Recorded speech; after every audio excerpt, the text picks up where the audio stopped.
সুপ্রিয় বন্ধুরা, আমরা হয়তো অনেকে এই প্রোগ্রাম কীভাবে চালনা করতে হয়, প্রিন্ট এফের কাজ কি, স্ক্যান এফের কাজটা কি, আমরা কিন্তু সেটা বুঝতে পারি না অনেক সময়। তো আসুন আমরা আজকে প্রিন্ট এফের কাজটা কি একদম সংক্ষেপে সাধারণভাবে বোঝানোর চেষ্টা করি। তো প্রথমে আমাকে অবশ্যই একটা কম্পাইলার বেছে নিতে হবে। কম্পাইলার বেছে নেওয়ার জন্য আমাকে একটা ওয়েবসাইটে আমরা ঢুকে নেওয়ার চেষ্টা করছি।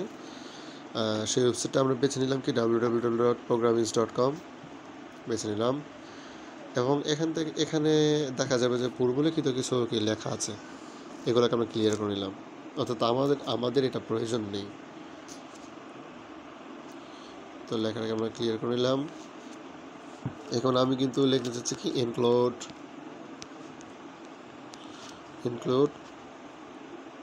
studio.h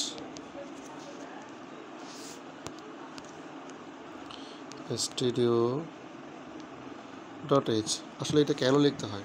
স্টুডিওর কথার অর্থ হচ্ছে স্ট্যান্ডার্ড ইনপুট অ্যান্ড আউটপুট, আর এস দ্বারা বোঝাচ্ছে হেডার ফাইল। আসলে ইনপুট আউটপুট স্ট্যান্ডার্ড মানে ইনপুট আউটপুট যে যত ফাংশন ব্যবহার করতে চাই তা কি স্টুডিও.h-এর ভিতরে থাকে।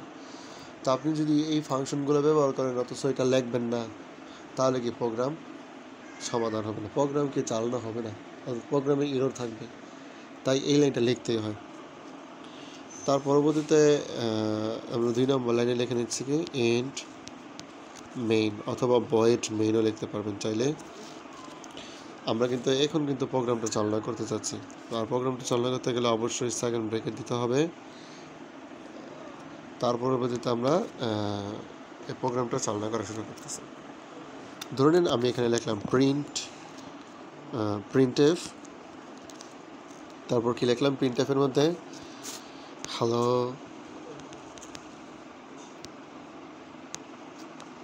হাউ আর ইউ, তারপর এর ভিতরে আর কিছু লিখলাম না, শেষ, এতটুকুই কমপ্লিট। তাহলে এর কথার অর্থটা কি দেখেন তো, রান করলে কি দেখা যায়? সরি, দুঃখিত, এখানে একটা ভুল হয়েছে। এই ভুলটা হচ্ছে যে আমরা এখানে সেমিকোলন দিইনি। আসলে প্রত্যেকটা লাইন লিখে লিখে কি তারপর একটা সেমিকোলন দিতে হয়। তারপর ভুল হওয়ার কারণ আচ্ছা ঠিক কারণ হচ্ছে আমরা এটা হ্যালো, আসলে ভুল হওয়ার কারণ হচ্ছে প্রিন্টএফ আমরা যে এই ফাংশনটা ব্যবহার করলাম, তাহলে প্রত্যেকটা ফাংশনের ভিতরে আমরা যা লিখলাম, অর্থাৎ হ্যালো হাউ আর ইউ, এই ফাংশনগুলোকে ডাবল কোটেশনের ভিতরে উল্লেখ করতে হয়। অর্থাৎ এই যে এখানে একটা ডাবল কোটেশন, তারপরে এখানে একটা ডাবল কোটেশন। এবার আশা করি ভুল ধরতে পারবেই না, আশা করি ঠিকঠাক আছে, যে হ্যালো হাউ আর ইউ ঠিকঠাক তো লেখা যাচ্ছে, দেখা যাচ্ছে। তা আপনি যদি চান আরও লিখতে চান, তো আপনি কিন্তু আবার লিখতে পারেন কি যে প্রিন্ট এফ, তারপর আবার ডাবল কোটেশনের ভিতরে কি লিখবেন, মাই নেম ইজ আব্দুল্লাহ। এখন দেখুন তাই কিন্তু শো করবে, মাই নেম ইজ আব্দুল্লাহ।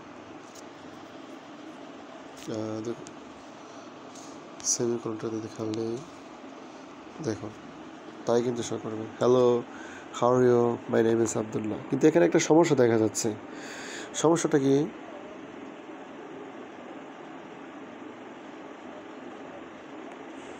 সমস্যাটা কি যে হ্যালো হাউ আর ইউ লিখলাম, কিন্তু মাই নেম ইজ আব্দুল্লাহ এই লাইনটা কিন্তু নিচে দেখা যাচ্ছে না, অর্থাৎ বরাবর দেখা যাচ্ছে।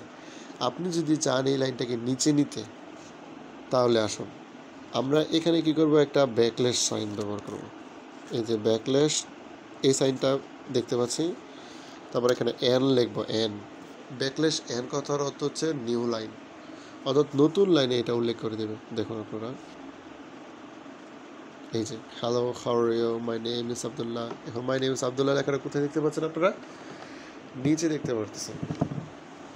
অর্থাৎ তার মানে আমরা নিশ্চিত করতে পারতেছি যে আপনি যদি লেখাটা কোনো একটা নতুন একটা লাইন তৈরি করতে চান, তখন কি এই ব্যাকলেস এন দেবেন। আপনি চাইলে এখানে একটি প্রিন্টএফ লেখেও আপনি কিন্তু অনেক কিছু লিখতে পারতেন, যেমন মাই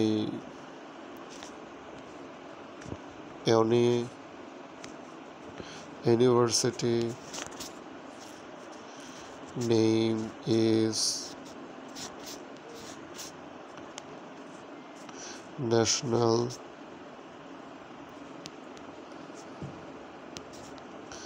ইউনিভার্সিটি। আপনারা কিন্তু তাহলে আরও যা লিখবেন তাই হবে, কিন্তু যদি আপনি এখানে বলেন যে না স্যার আমি এখানে ব্যাকলেস ব্যবহার করতে চাচ্ছি, ব্যাকলেস এন, তাহলে অবশ্যই কি দেখতে পারবেন যে এটাও কিন্তু নতুন লাইন দিয়ে কিন্তু উল্লেখ করবে, অর্থাৎ এটাও এখানে নতুন লাইন হিসাবে আসবে। এই যে দেখুন, মাই ইউনিভার্সিটির নেম ইজ ন্যাশনাল ইউনিভার্সিটি, আপনি যা লিখবেন তাই কিন্তু এখানে দাঁড়াবে, তাই এখানে শো করবে। তো আমরা আশা করি প্রিন্ট এফের কাজটা একদম বুঝতে পারলাম। আশা করি আপনারা পরবর্তী ভিডিওগুলো মনোনিবেশ করবেন ভিডিওগুলো